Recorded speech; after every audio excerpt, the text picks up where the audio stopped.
Subscribe कीजिए हमारे channel Sonipat 24 को। सबसे पहले लेटेस्ट खबरें देखने के लिए बेल आइकन को दबाइए।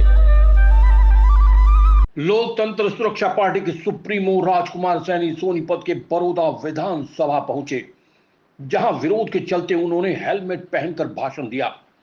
कुछ दिन पहले भी राजकुमार सैनी बड़ौदा हलके में पहुंचे थे, जहां उनको भारी विरोध का सामना करना पड़ा था।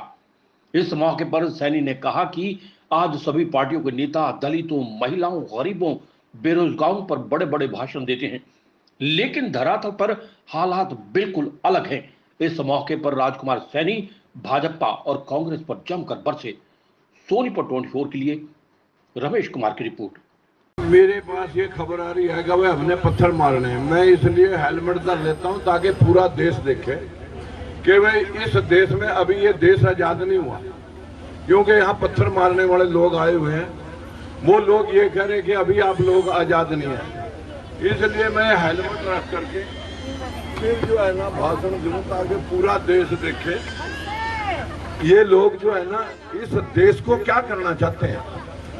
हम ये गरीब जनता जो आज 10 पैसे हिस्से पे है, दलित और पिछड़े की आजादी अभी हुई है नहीं हुई भगवान जाने, लेकिन हमें इस बात का एहसास है ताकि ये देश भी देख ले।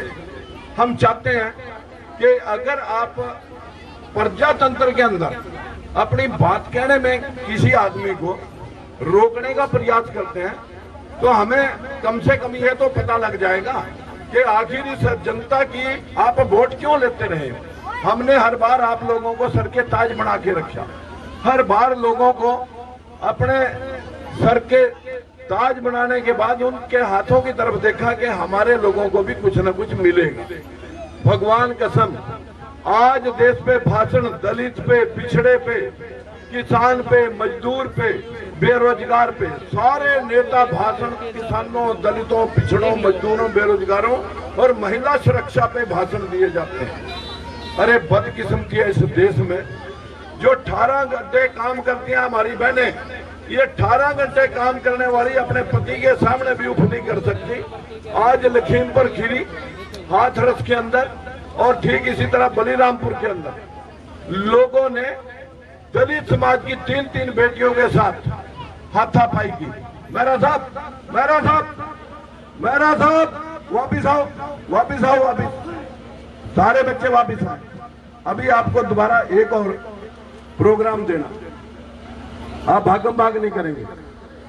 जो लठ बजेंगे वो हम खड़े आपके आगे।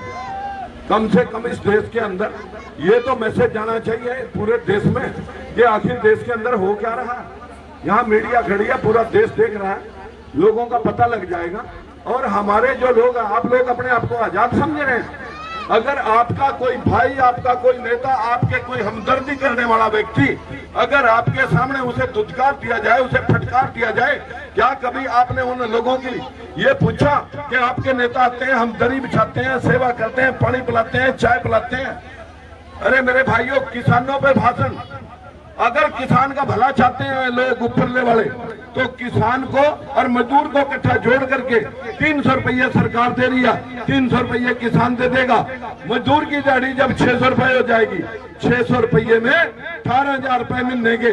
किसी को 5 किलो दाने लेने की लोड़ नहीं पड़ेगी। मेरे भाइयों, 5 किलो दाने 100 रुपए के हैं। ये 100 रुपए के 5 किलो दाने हमारे देश के अंदर 10 रुपए हम दे के आते हैं और 90 रुपये 30 दिन में बचे। 30 दिन का मतलब है 3 रुपये रोज। इस देश की परंपरा बन गई, दाने खाओ, वोट पाओ, मरने देंगे नहीं, जूने जो का छोड़ेंगे नहीं। हमारी स्थिति आज 75% बैकवर्ड समाज की स्थिति, 75% समाज के लोग दलित पिछड़े, 52% बैकवर्ड, 23% शेड्यूल कास्ट। मेरे भाइयों, हिस्सेदारी है। मैं कागज ले रहा विधानसभा से, ये आपको मैं कागज मीडिया के लोगों को दिखा देना चाहता हूँ। भाई अभी अरोजा साहब कहाँ है? आपके सामने ये पेपर मैं मीडिया के सामने कर रहा हूँ, देख लें आप। इसमें ये सरकार ने दाखिल कराए। 52% लोगों की हिस्सेदारी 11%, 23% लोगों की हिस्सेदारी 13%, और जो लोग हमने सर के ताज बनाए उनकी हिस्सेदारी 50%। 50% लेने के बाद भी पूरे प्रदेश के अंदर जो दंगा हुआ कि हमें बैकवर्ड का आरक्षण भी चाहिए, तब मैंने कहा था कि ये आरक्षण 100% कर दिया जाए। हमें नहीं चाहिए किसी का आरक्षण, हमें चाहिए हमारा हिस्सा। बताओ भाई मेरे भाइयों, तुम्हें अपना हिस्सा चाहिए या नहीं चाहिए? मैं आपसे पूछना चाहता हूँ, ये हिस्सा मेरी बहनों आपको चाहिए या नहीं चाहिए अपना?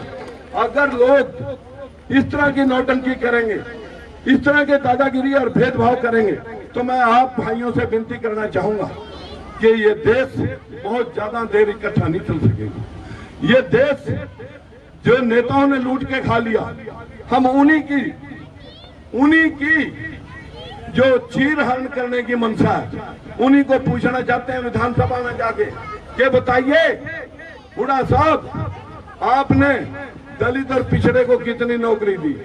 बताइए खट्टर साहब, आपने दलित पिछड़े को जो आप कह रहे थे 2 करोड़ नौकरियां दूंगा, 5,000 पेंशन दूंगा, 10,000 बेरोजगारी भत्ता दूंगा, किसान को 2 गुना समर्थन मूल्य दूंगा, स्वामीनाथन रिपोर्ट लागू करूंगा, इन बहन बेटियों को हम जो है ना किसी भी लाडली योजना या किसी भी योजना से इन लोगों को अपमानित नहीं होने देंगे। बेटी बचाओ बेटी पढ़ाओ, ना बेटी योगी के, ना बेटी मोदी के और ना बेटी खट्टर के। अरे बदकिस्मती है देश की बेटियां, वो बेचारे देश को जो गुरुद्वारा में मंदिर में हलवे खा खा के इस देश के ऊपर जिन्होंने अपने घर नहीं बसाए, वो देश बसाना चाह रहे हैं। ये देश बसाने के लिए अगर चाहिए, अगर आपको कोई गाड़ी ठीक करानी तो अच्छे मिस्त्री पर जाएंगे, अगर आप बीमार हैं तो अच्छे डॉक्टर पर जाएंगे, बच्चा पढ़ाना तो अच्छे मास्टर पर जाएंगे।